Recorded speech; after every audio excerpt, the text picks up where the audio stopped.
Cheers, boys. Happy Sunday. Cheers. Ah, yummy. Well, we're finally here. We did it. Ladies and gentlemen, Success. we have Chris here again, and we got Sam with us today as well, the third member of the Broadwater Collective. So we're doing our first podcast, and we have no idea how it's going to go. We have no gear. We're currently filming this on an iPhone on my balcony. So if you hear any background noise, we apologise for that. And if this goes well, we might get some gear, like some mics or something, so the quality's a bit better for you. But for those listening, thanks for joining in. For those watching, thanks for joining in. And fellas, let's get into it. Let's do it. I got a list of stuff that's happened this week that I thought we could talk about. And I want to start with Mike Tyson. So I don't know if you guys have seen that video of him, that clip on his Instagram talking about coming back to boxing. Yep. I wanted to get your thoughts on that. Have you seen it first of all? Beast. I have seen it, and I just thought, how crazy fast is he at his age, man? Isn't he like 50-something now? I think, correct me if I'm wrong, I think he's about 53, 54. Yeah. He just looks like an animal. He's punching on. I'm just like, dude, I would not want to be on the receiving end of this guy right now. He's like 50-something too. You see him walking around, you'd be like, eh. Exactly, because he was about our age when he was in his prime, and was about his mid-20s. And I'll be honest, I don't know much about boxing. I'm a complete novice. But seeing that and seeing what I've seen of other boxers, especially like I've been watching boxing matches in like the YouTube community. I saw the Conor McGregor, Floyd Mayweather fight. That was interesting in itself. It was. But so I've seen like the sort of mainstreamish sort of boxing, but I'm not like a diehard fan. So like for those people watching, but it's like anyone, when these main event fights come on, everyone's like, oh, let's get into it, like, let's get around it. Like, everyone puts a punt on. And I feel it's good that from all the people I know and all the older generation, Mike Tyson is the best boxer of all time. So if he was to come back and have a boxing match, I'm watching that. Yeah, like everyone would. 100%. So what do you think about that as well? Well, I think it's a fascinating story. And would he hold his own against today's best boxers?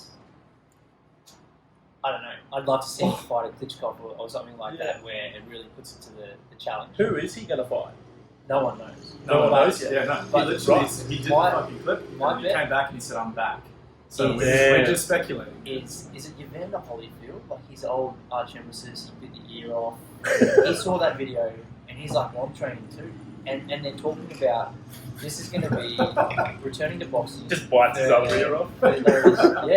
For like the exhibition fights. Yeah, right. So I'd see it as potentially another legendary boxer coming out of retirement. That's insane. I don't think he'll fight the Aussies, the footballers that are... Well, the Aussies probably wouldn't be good enough either. They would get murdered.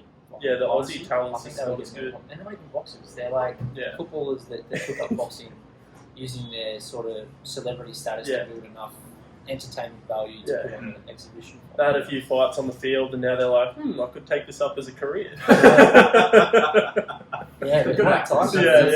That's right. Like what a story! What a movie that'll be. Oh. And it's the great American story is a hero, a downfall, a comeback, a hero.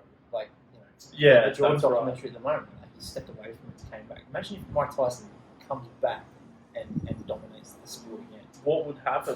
What would happen? It would save boxing. He still has like a cult following, doesn't he? For sure. Yeah, for sure. There'd be diehard fans that would just about pay anything People to would be pay in that anything to match. see this fight. Whoever is fighting. Surely it'll be a legendary boxer coming into the ring. It wouldn't be someone like Conor McGregor because it'd be a bit too controversial for. It needs to be of a status like like you're saying about the American sort of stigma behind it all.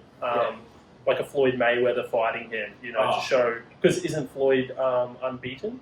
Yeah. So imagine if Floyd Mayweather got in the ring and then I don't think Mike Tyson beat him. I don't think he'd land a punch on Floyd because he's. But again, like Floyd's in his 40s. Like the age gap isn't that. Yeah. Well, they're probably in different weight divisions too. Floyd's a bit of a small. Heavyweight.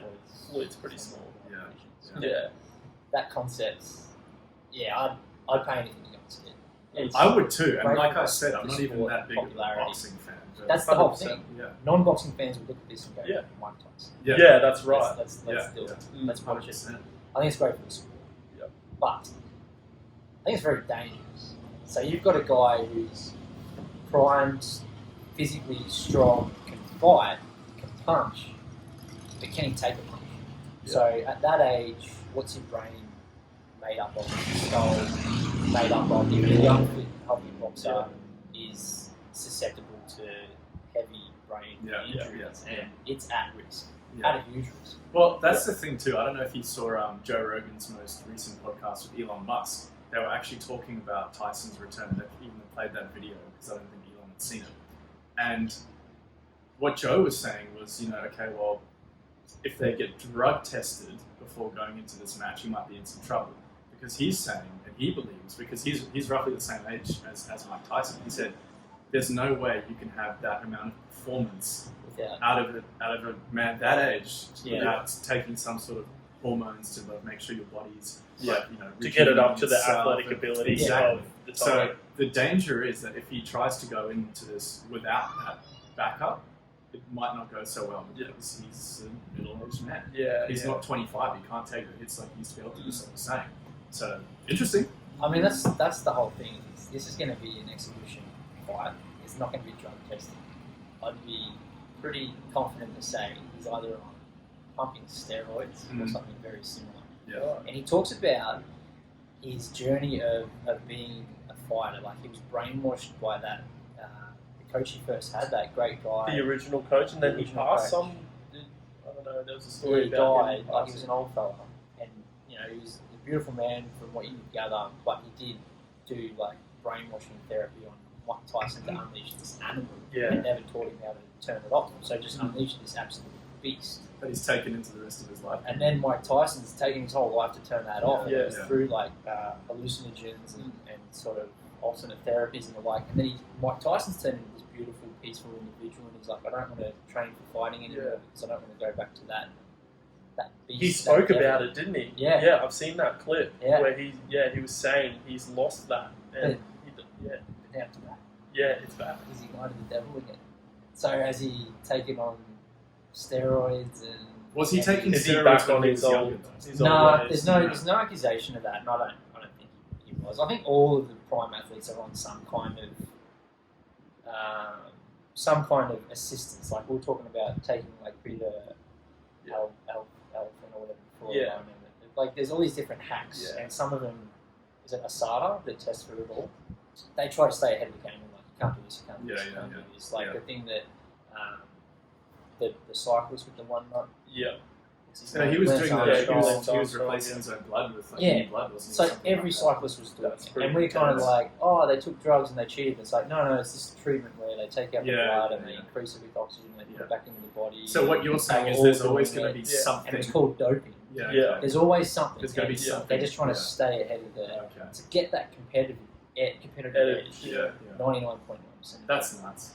Needed. So I think, he was probably, to be as good as he was, there was probably something involved. Maybe just up for speculation. But I think to get to where he is now in that short amount of time, I reckon he's been pumping either steroids or peptides or something that we do that, and that's why he's telling everyone. By the way, this is all exhibition fighting. Like, this is going to be. It's not a main event. Looking at titles and things like that. So it's like, don't come and test my piss.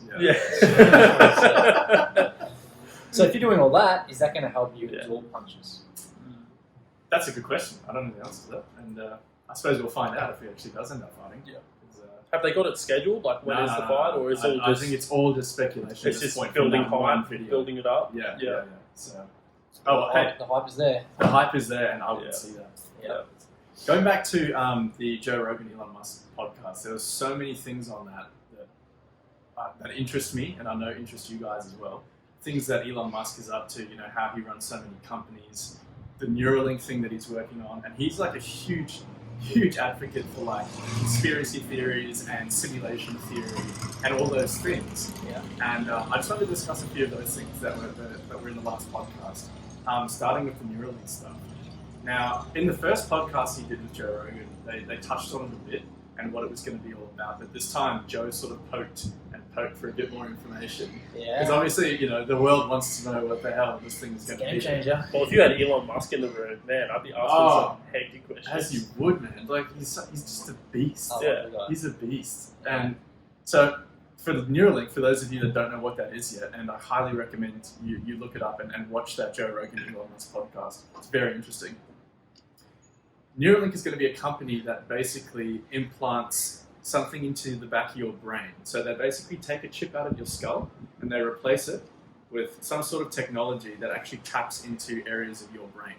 It's called Neuralink because obviously your brain is all connected and some of the pieces don't work. So if you've got Alzheimer's or you've got bad memory, or even if one of your limbs isn't working, this technology in its infancy is meant to be able to spark parts of your brain that makes your body and your mind function better than it would have if you'd had the ability in the first place. So it helps your nervous system and things like that. Everything. Yeah, literally every single motion in your body can be improved by this Neuralink device. Yeah, because it's damaged neurons in your brain. Correct. Have broken a link. Yeah. And it goes in, zaps it up, and connects the links. Oh yeah, cool. So, what do you think about this? I mean, if you'd gone back 10 years and mentioned something like this, even now mentioning something like this is absolutely ridiculous, but it's something that everybody would have had on the cards eventually one day, in one way, shape, form or another. Maybe not Neuralink the way it's being proposed, but... My brain goes straight to Black Mirror. And it's like this is the trajectory towards our demise. Yeah, that's right. You can see the short-term benefits, but at the end of the day, it's the end of humanity, for better or worse. Yeah. You know, humanity has its flaws, but it's our ego has such an attachment to where we are as human beings today, and we kind of see ourselves as the forefront of evolution. Yeah. And the final forefront of evolution. It's like we haven't been here that long. Yeah. What's the next step of evolution? And it's kind of AI. Yeah, and but just connecting us with AI. To that, being the forefront, that to me, like we were talking about this on our walk just earlier today. We were saying, well, define what being at the forefront of humankind is actually all about. Maybe it comes down to your genetics, maybe it comes down to the education, where you live, all these factors that go into being at the forefront of humanity. Yeah. We were saying, these days everybody tells you need to have a university degree to go and get this job and to be qualified to have a better start in life and whatever. But one day, what if that's not enough anymore? What if one day the job market is so competitive that you don't have Neuralink? Well, yeah, it becomes like sport where, these athletes build themselves up where they get to a point, how do I improve? And then they start putting these substances in their body, which, Neuralink isn't a substance, but we're putting technology into our body. Well, it's kind of the same thing. To advance ourselves to a point where, increase our productivity, input, output, put this technology in, increase our performance. Just to go back a little bit, to further explain Neuralink, so essentially its primary purpose to sell it across to people is to say, if you're broken, we can put this in you and it will fix you. And then they're like, well, it won't just fix you, it'll make whatever that was better than what it was. And then it's like, well, actually, we can just make everything better. Yeah. And what does that look like? It's like, well, we won't have to talk. We won't have to use words anymore. Yeah, it'll just be for an extra expression on what you're transmitting through your thoughts or something. Yeah. That's what Elon Musk So is you're saying. communicating with what? It's like laughing out loud. This is scary. Yeah. But I guess, what was music before it was music? You try and describe music to someone before music was, and it's like, well, what is that? It's like it's a battery of energy and ideas. It's this source of energy, and when you write music, where does it come from? And it channels through you, and then it's this thing, and then it's shared by so many people and experienced in so many different ways of feeling. Which is sharing another form of frequency. Yes. Yeah. It is. Sort of back to what we were talking about. With different frequencies. So this whole Neuralink, it could be a way to share that frequency without using what we know as this is how you communicate. You move your mouth and vibrate. Yeah. I wonder if the Neuralink makes a common frequency so that you can do that? So that you can link to... Like a Steve Hawking kind of monotone voice. Yeah. Well, I think it's probably the opposite. It's probably like this, like almost... Well, what are your thoughts now? Right? There's no sound. I don't know. Only you can hear the voice inside your head. When you hear a voice, is it you talking? Or is it just an internal voice where you don't actually hear a thing? It's a filtering of vibration. If you've got Neuralink and I've got Neuralink, and I'm listening to your thoughts, is it going to be in your voice? Is it going to be in mine? Will you be able to hear my thoughts? Is it going to be just this cloud of what I see at the moment? Man, it's just crazy. Because it would have to be. You would be. And am I hearing you both at once, or do I need a separate frequency from you that I need to program into? Well, can you just tap in? You'd have to, if I have it as well. You'd have to like have a mutual acceptance of connectivity, and then there'll be hacking versions. Because there'll be resistance. Yeah, well, that's it. What if there's hackers get in, man? That's a scary concept. But that's where it potentially progresses towards our ultimate demise, because someone's going to sit above all this. You know, someone has to be. It's centralized. Well, it's Elon Musk. That's right. For now, but he's dead. Potentially one day. No, he's not. Knowing Elon Musk, he's going to program his own sperm to like take himself into his sun and rebirth himself to take the planet to the next. But at what point do we jump into artificial existence? You know, that's what this is the next step again. Well, it's just a slow transition, as you're saying, like Neuralink. Then they'll sell it to you like, okay, we've got this implant, it'll improve your skills and abilities in these areas.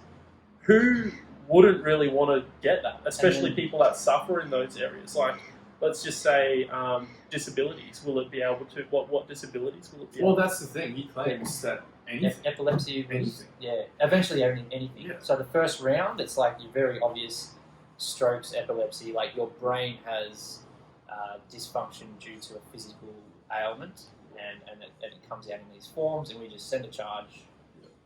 Well, I wonder. An old TV and it charges up against. I wonder what this would do to like our DNA, because people, let's say with disabilities, are born with not broken bodies, but on the lower scale of humans. The strand of DNA is damaged. Yes. And they don't grow a full heart. Yeah. Or they don't. That's right. And now there's. So then, what will that do to the strength of human DNA over time? Will we be breeding a species that is weaker, or will the Neuralink also change the DNA where it builds that stronger, so that's eventually weeded out? Well, would it control? That's the thing. Would it though? Because like you're born and you have everything based on your DNA. Right?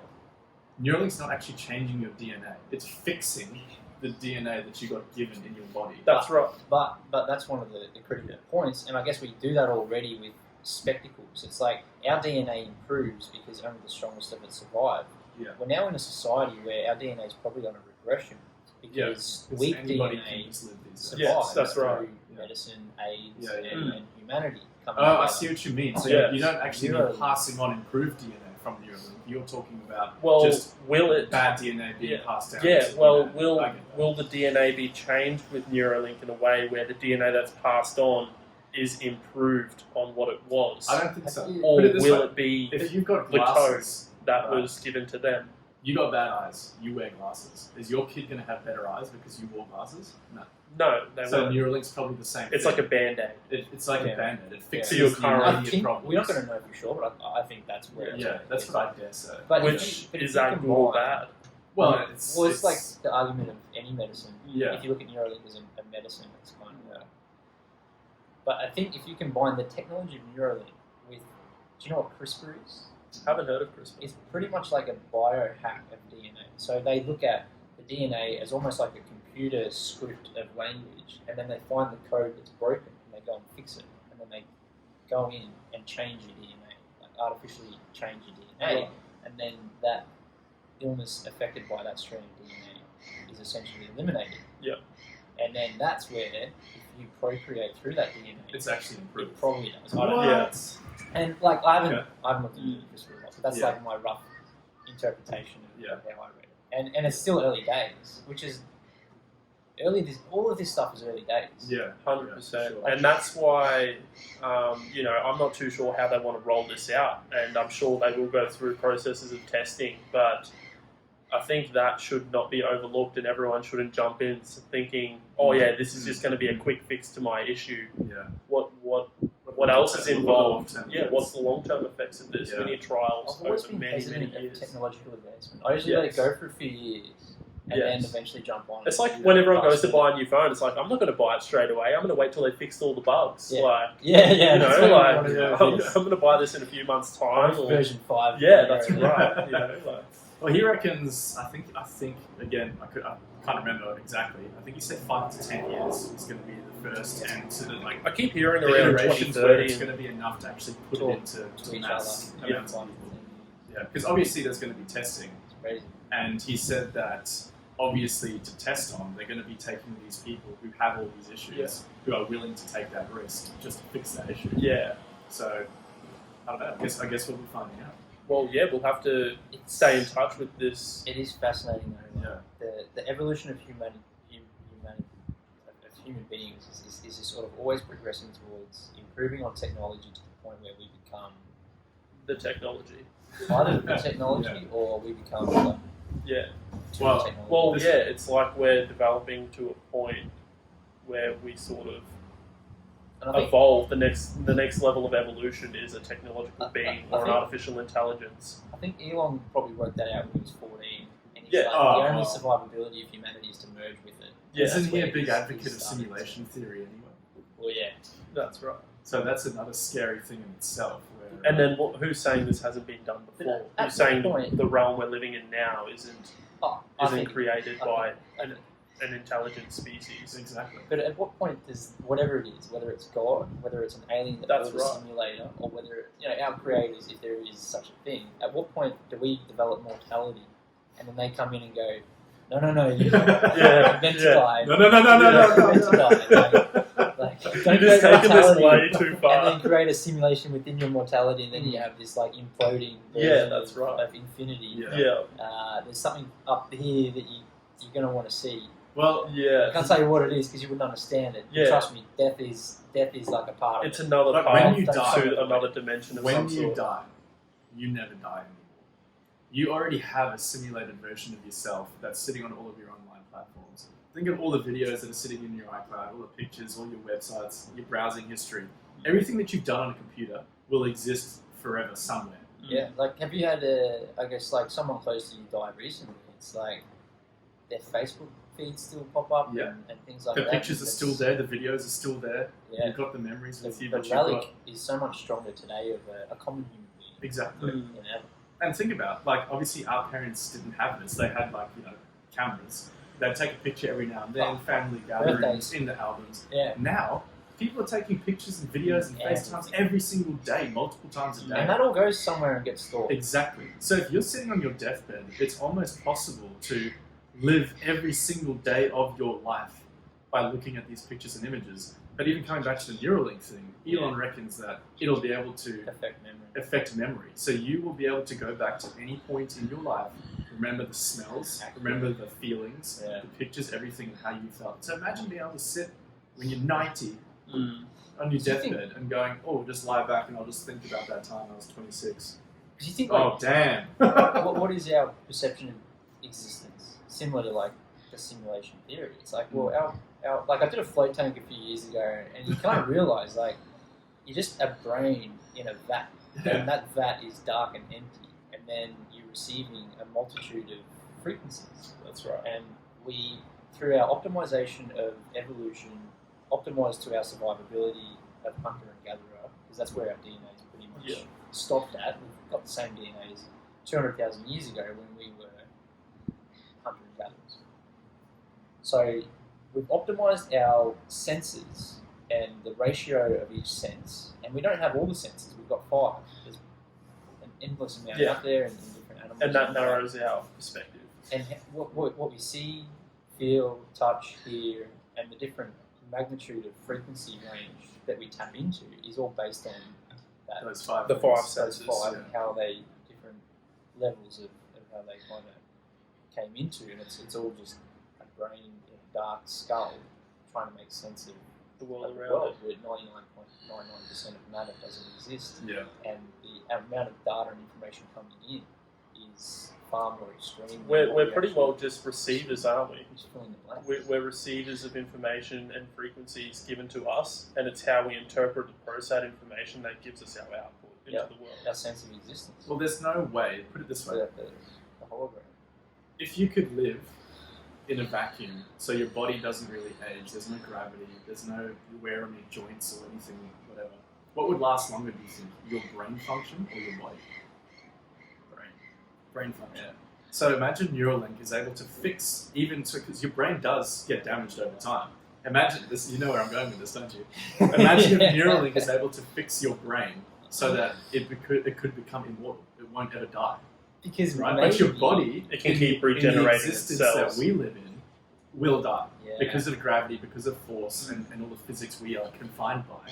But imagine if you could just take your brain as it is, full of memories, fixed, everything's good. You transfer your consciousness and everything into a new one, and you keep going. Have you seen that movie? Well, you'd have to. Selfless. Yeah, it's called shedding. There's you shed the body, and the brain transplants into a new body. Yeah, right. Is that there's a who's to say our Netflix series on this too? Carbon. Yeah, Altered Carbon. Yeah. I haven't seen it. Where all the super wealthy people have various backups of their memories and everything. They're all in banks and I think they've only got one season out. 2 seasons. 2 now. Yeah, I've got to watch that. Yeah.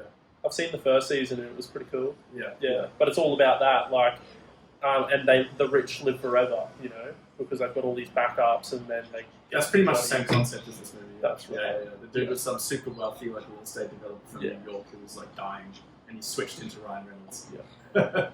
It's a good movie. Well, with all that content coming out, like, why are they showing us all that content in itself? What are they preparing us for? I don't know. Well, you kind of look at what is the agenda. Yeah, what's the agenda? Why is there all these films these days on artificial intelligence and the directions these films are going? It's normalising it. How big of a conspiracy? It's getting everyone ready, for what's about to get rolled out. Yeah. So it seems normal. Yeah. I mean, there's a ton of conspiracy theories out about that exact thing, about the high-end governments and the wealthy all being entangled into Hollywood and what's being brought out to subliminally train you into what's going to happen. I think it's beyond a conspiracy. I think there's enough research and evidence to say that people in charge of these companies are connected to these people, and there is a level of influence. And it's not a matter of is there influence; it's how much is there. Yeah, how much. Some movies you look at and you're like, that whole movie was to get people to vote for Hillary Clinton. It's to that extent. Yes. There's obvious examples of product placement. Oh yeah, Heineken paid $100 million. So their beer is Skyfall with one of the James Bond films. Paid some stupid amount of money for that product placement, and it was there for a scene or two. And that's why things like these decentralized systems of entertainment and the like are just taking off, because it takes away the corporate bullshit. Whether it's a real marketing agenda to say we want people to think this, so do that, or whether it's you're getting paid to put this product in and get people to buy it. Like that's a pretty low evil version of what the potential aspects of this is. It's like, they just want us to buy shit. Okay, all right, that is in there, so we're going to buy it. Yeah. But there's so many other potentials to say. Not so much in Australia because we're so insignificant on the global scale. But the US situation of the division of politics there, and like the agendas of different entertainment platforms to kind of force ideas. But then you step up from that and you talk about the potential elite, like the pre-World War II elite people that were running potentially the world. Like I guess it's the Illuminati theory. And I don't buy too far into it, but to an extent, there's enough money in a few amount of people where if they did coordinate aspects of the globe, it's like it's a potential. It's a high potential. And like you say, like they're starting to release these movies and programs to normalise things that if you brought up, people would just be like, it's like they're building up the general consciousness of the world to start thinking in these ways. Yeah, I'm super excited. There's a new Epstein series dropping. Right. You know about what happened to Jeffrey Epstein? Put in prison for something? Yeah, so was it a heap of child abuse? Yeah. Yes. So basically, he was a seriously successful hedge fund manager. Yes. And he got to the top of the fucking world. Let's be honest. So he had this island. Yes. Yeah. Okay. I've heard many things about this island. It was all about trafficking children and underage people, but it wasn't just him. Like he has private jet manifests of presidents. It was all these about higher people in industry coming to this island and all. So who knows what the hell? Yeah, whether people from the royal family. Whether it was child sex trafficking between all of them, or whether they were just all there to basically plot what was going to happen in the next 10 years in the world. And that was going on behind the scenes, and they didn't really know. There would have been some people like that. Your typical CIA, KGB manipulation aspect to say, we have your name logged on this flight to this island that's associated with child sex trafficking. So do what I say. We've got these photos, and you're ruined. This gets out. So my friend over here wants this grant for this, and you're going to give it to him. These high-profile people. So you're using like fear and blackmail and like to corrupt and manipulate very influential and powerful people. So essentially, like it's just an evil breeding evil situation. That's right. You're not using ideally we have a government that uses the majority of people to have the welfare of people in mind to make these big ticket decisions. But we've got all this corruption of these few people are using evil tactics to get an empire and get rich and dominant and influence things the way they want it. We really want to just get rid of all that, and it's just the more time goes along and that becomes history, the more of it gets exposed, and you're like, especially now with information flow being as open as it is. Right. That's the savior of it. The decentralized, powerful information where it's like, but with that too, it's important to note with all the information and how it's decentralized, it's great, but there's a lot of bullshit now in the world. Fake news. And that's where there's a lot of fake news, a lot of people interpreting things that are wrong. Is critical thinking. It's like there's a lot of information out there, and you need to be able to understand. You need to know what's factual, what's not, and that's where you need to have your own mind to think about what's right, what's wrong, what's true, what's false. And decentralized information isn't what it was. Like you look at YouTube, Facebook, and the like, running algorithms. They're funded by large corporations that say, take that down. We don't want that. If you want to use our ads, we want it on this. So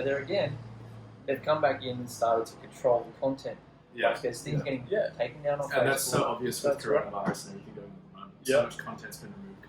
Brian Rose, David Icke. All that stuff's taken off because it's very controversial, which is true. But that perspective should be open to everyone to interpret. You can understand the argument to go, you're potentially putting people at harm by giving this information. And it's like, it's a slippery slope because then you're becoming the decisive governing factor of that information. And the whole purpose to make that decision was to eliminate that because that's what we previously had with television programs. That's right. So it's kind of like, where do you draw the line? You kind of just got to let it go open and just be like, hey, by the way, all of this could be non-factual. Don't take medical advice from this. Like 101, do your research, critical thinking. Train and teach people critical thinking rather than trying to filter to say this is the information we'll receive. That's right. So it's almost like, YouTube started as that platform to put your things on what you're doing, whatever. I don't think anybody really, obviously there's corporate advertising and they do a lot of turnover in advertising on YouTube, like huge amounts. Big money to be made. Huge money. But back when it first started, I think it was that platform to just put up whatever you wanted. 100%. Yeah. So at what point did that change and we didn't even notice because we were too distracted? That's right. The advertisers started to say, well, we're paying you this much money. If you want to run our ads, then take that. I wonder if you did the math, what percentage of content is actually removed from the likes of Instagram, it would Facebook, be good to know. And YouTube. What percentage is removed and what category of content is it? It's not just super interesting, wouldn't it, to find that out? Well, I think people have done it and it showed a biased result because a lot of the Hollywood influenced marketing aspects is a certain side of politics. I don't know if it's left or right. It's left biased. Right. And as a result, a lot of the content removed is sort of biased. I think. But it's not even just what's removed. It's like, what are the algorithms pointing you towards? So it's like, you think you're what are they channeling our focus to? But it's like all the reference videos that come up. I've watched this now. Oh, that's interesting. There's like 5 videos over here semi-linked to the same topic, and what's that funneling me to? And people are paying money to get their videos in that row. So if you go down a conspiracy to say YouTube want you to do this, so they're showing you that, it's like, nah. someone's paying YouTube okay. get you to do that, and that's just capitalism. This is basically going back to the 2016 election with Trump. There was a group called Cambridge Analytica. There's a great documentary about this on Stan or Netflix, one of them. And it's all about how they used Facebook advertising to basically sway some of the voters in the States based on certain areas, their age and everything. So this company was able to use Facebook to gain the demographics of everybody in the country and find out which ones were on the edge of voting and target them a certain amount of propaganda to make sure they voted the right way. And was that used throughout the Trump election? Advertise the voting date to the wrong date if it was a region. I don't know exactly what the content was. Things like that. But essentially, like brainwashing, manipulating, falsifying information to manipulate people to do something.